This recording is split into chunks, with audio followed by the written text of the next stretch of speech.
Hi guys, welcome to my vlog. Ayan na, dito ako, papasok na ako sa ihatid na ako sa driver papunta ng trabaho ko. Ayun, dito papasok na ako dito sa guest house. Ayan na guys, dito na ako guys. Aray! Sakita oy. Munta magtanaw. So now, pupunta na ako guys sa trabaho ko. Ito kasi yung guest house sa mga Koreano. Lahat Koreano nakatira dito sa guest house. Everyday walang tao sa guest house. Kaya lilinisan ko habang walang tao. Alas 4 na yan. Babalik ako alas 4. Ayan ang pusa guys. So, ang cute. Tapos yan. Yan.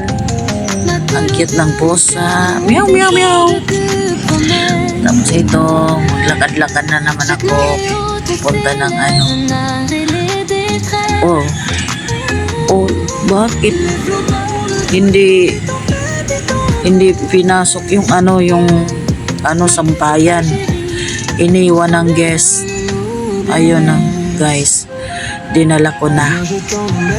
Dinala sa guest sa labas, tapos hindi dinala pagbalik, pinasok balik. Kaya ako na lang nagpasok. Yan, tip ko na yan ang sampayan dito yung sa mga damit sa mga guest. Ayan guys, ayan si Madam. Lalabas na si Madam, asawa ng Koreano. Ayan, very beautiful. Sabi ko sa kanya kahapon, wala ako. Nag-day off kasi ako. Ayan, nag-usap-usap kami guys.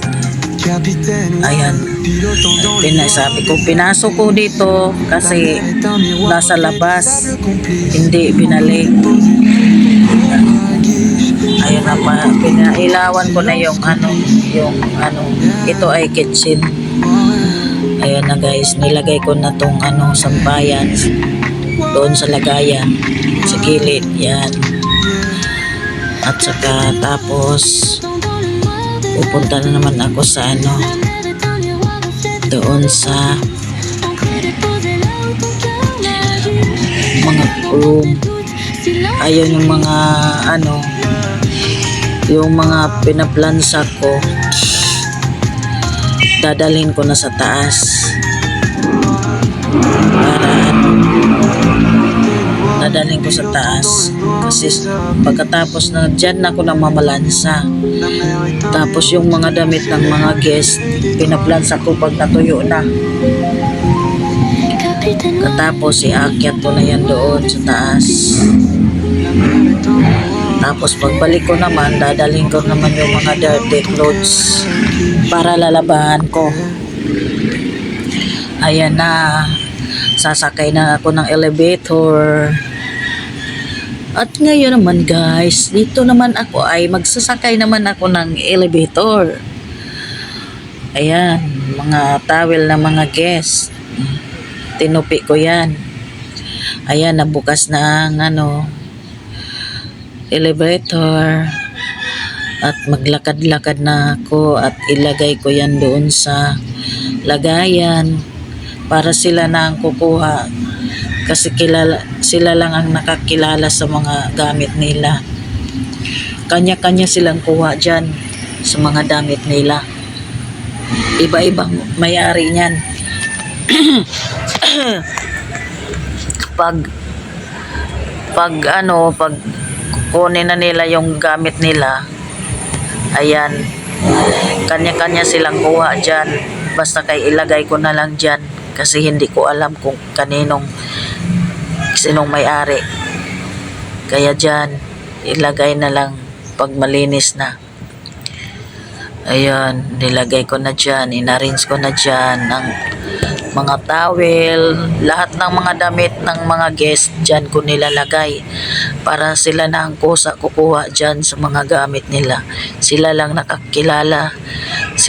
nakakilala sa mga gamit na towel, damit. Tapos yung hinahangir ko. Tapos guys, yun, mangolekta na naman ako ngayon sa mga dirty clothes. Yun. Kasi bago ako maglinis, isasalang ko muna yung muna yung mga damit doon sa washing machine. Habang naglilinis ako, tamang-tama pagkatapos ko maglinis sa pagkatapos ko maglinis sa doon sa lahat ng room, tapos na rin yung tapos na yung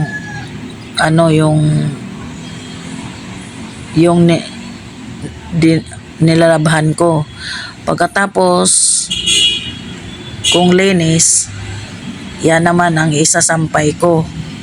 Pagkatapos kong sampay, balik na naman ako doon sa room ko. Kasi yung room ko nandoon sa restaurant. Pagdating ko doon, at saka pagkatapos ko magtrabaho dyan, babalik ako doon at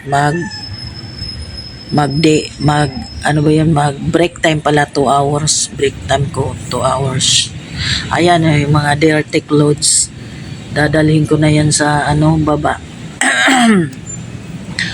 Ayan na yung Tapos, after 2 hours, alas 4, babalik naman ako dyan para mag-deliver ng pagkain ng mga Koreano. Ako na naman ang magpakain. Magdadala ako ng pagkain nila galing sa restaurant. Lahat ng pangailangan nila ako ang magdadala. Kung may mga sila, soft drinks, mga tubig, lahat ng kailangan dyan, mga sabon, ako ang magdadala. Ngayon guys, dinala ko yan. Ang pangalan ng may-ari ng mga room, si Sir Choi. Dito na naman ako sa room ni Sir Kang. Okay, yan si Sir Hong yan. Sir Hong yan. Doon ako pumunta kay Sir Hong, kinulikta ko yung labahan niya. Kasi yung mga labahan nila, nilalagay na sa labas. Tapos, pagkatapos kong ilagay ko yan ipapasalang ko muna yan bago ako mag-start maglinis sa mga room. Yan ang ginagawa ko araw-araw. Katapos yan, susalang ko naman yan. Lahat. Halo-halo na lahat ng mga damit nila. Sa mga guests, halo-halo na lahat. Lagay dyan. Tapos, tamang-tama katapos kong linis, isasampay ko naman. Yan ang trabaho ko. Diyan pupunta naman ako kay Sir Kang na room. Ayan nagkalat. Yung mga gamit niya, yung mga labahan niya nagkalat. Ayan, kinulikta ko na naman yung niya. Ayan, kinulikta na ko naman yung mga labahan niya. Ayan. Ayan. Tapos ang laki-laki yan, siya lang mag-isa. Tapos yan, may mga pera pang naiwan sa bulsa. Sinusuli ko kay Sir Kang. Minsan tag 100 KD yung makita ko sa bulsa niya, pinabalik ko sa kanya. Ayan, mga dirty clothes niya. Lalabahan ko muna yan, paikutin, isa lang. Pagkatapos salang, babalikan ko naman yung room nila para linisin. Para lahat isa-isa. Unahin kong linisin doon sa taas. Ipanghuli na tong kay Sir Kang. Yan. Ayan yung mga ano niya, kalat. Mamaya i-arrange ko na naman yan. Pagkatapos ayun na lalabas naman ako. Ito number 1 na ano na room kay Sir Kang yan. Mabait din yung sila. Ayan, sinala ko na lahat. Halo-halo yan eh. Kasi malaki yung washing machine na yan eh. At tapos nilagay ko na naman yan. Kay lalagayan ko na ng sabon at saka downy. Yan, sinabay ko na yung downy at saka sabon. Yan ang ano, inayos ko pa tong ano ko kay parang malaglag na. Ayan ang uniform namin sa restaurant. Ayan, inano ko muna. Inarrange ko muna yung ano. Inarrange ko muna yung mga damit. Tapos lalagyan ko na ng ano, sabon. Yan. Isang takal. Tapos sunod naman, 2 takal pala yon. Tapos sunod naman, downy. Lagay ko naman ng downy.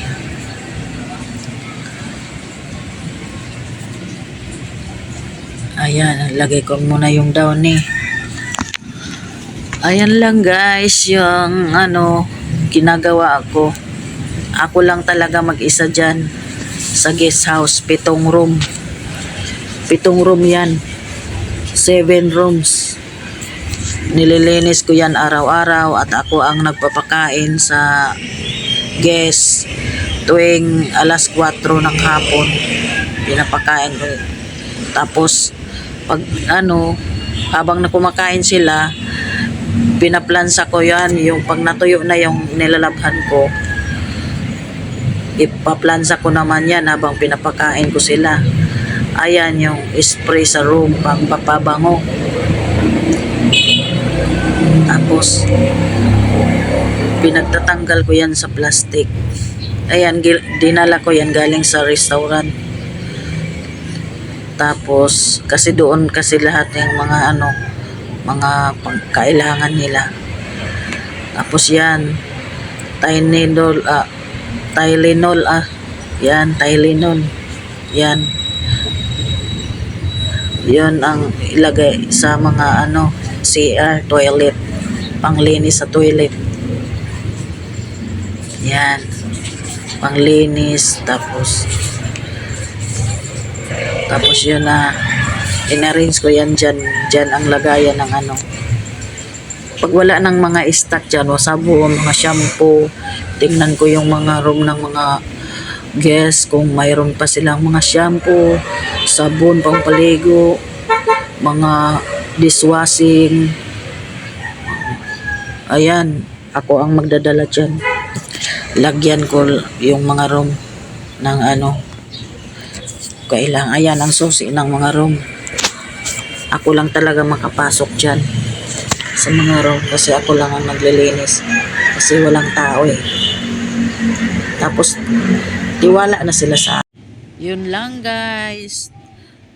Thank you for watching everyone. Bye. Love you all.